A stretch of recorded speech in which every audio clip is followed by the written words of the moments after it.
بسم اللہ الرحمن الرحیم مولاي صل وسلم دائما ابدا علی حبیبک خیر الخلق کلہم۔ معزز سامعین کرام، ناظرین اعظام، السلام علیکم ورحمۃ اللہ وبرکاتہ۔ آج پھر ایک بار اپنے عوام اور خواص کی خدمت میں سوشل میڈیا کے ذریعے سے اس ویڈیو میں آنے کی ضرورت کا تقاضا ہوا۔ آپ چونکہ گزشتہ 2 یا 3 ہفتے سے بنائے گئے حالات سے بخوبی واقف ہیں،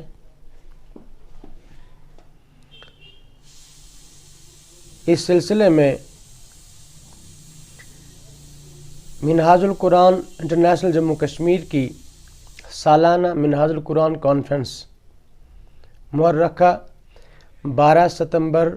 2021 سے پہلے بھی اور اس کے بعد بھی اپنی وادی کشمیر کے اکثر اکابر، مشائخ اور علماء کے ساتھ اس بات پر رابطہ ہوا ہے کہ کشمیر میں خصوصی طور پر یہ اہل سنت و جماعت کا شیرازہ جو بکھرا جا رہا ہے، اور اس میں بعض خود غرض عناصر اپنی انانیت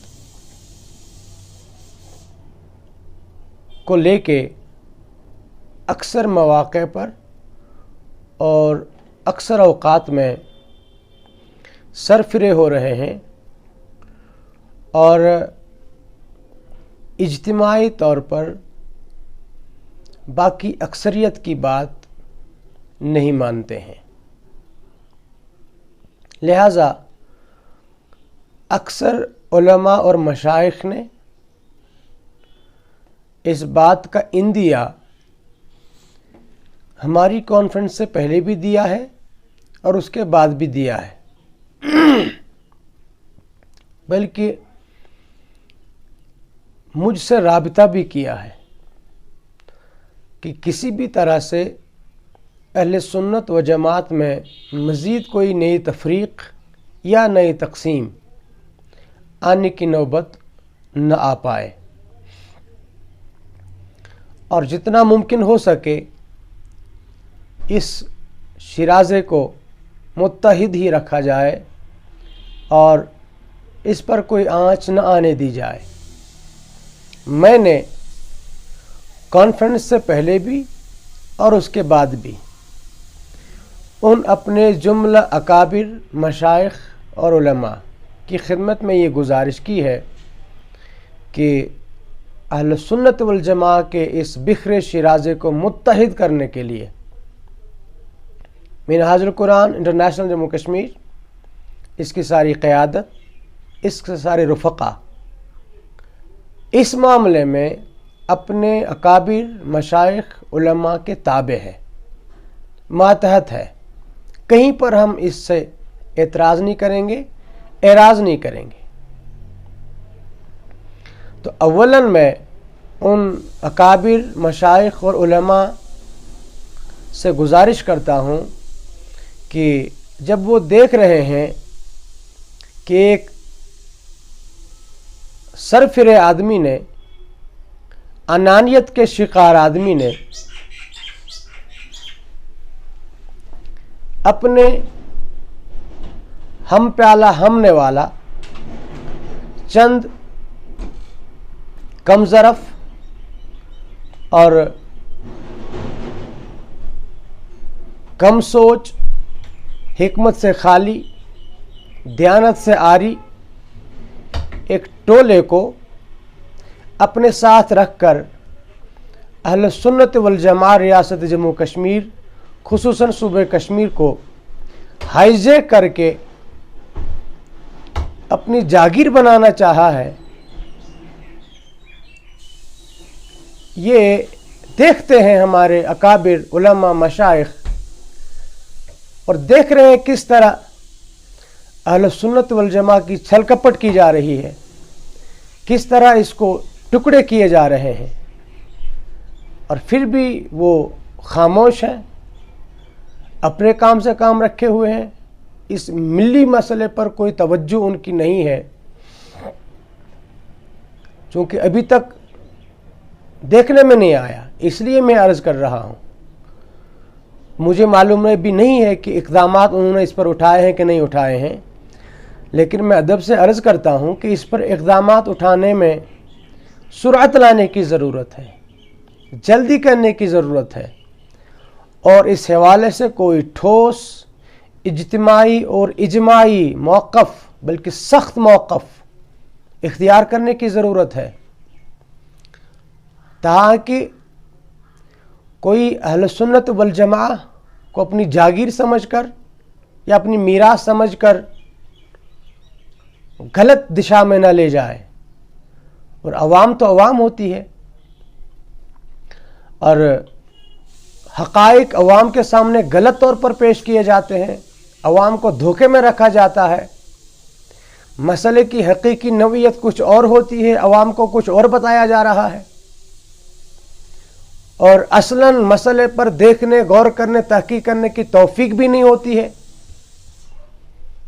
پھر بھی عوام کو گمراہ کیے جا رہے ہیں۔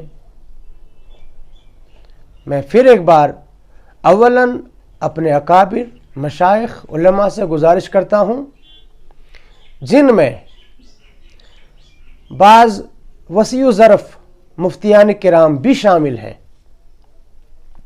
ان سے بھی گزارش ہے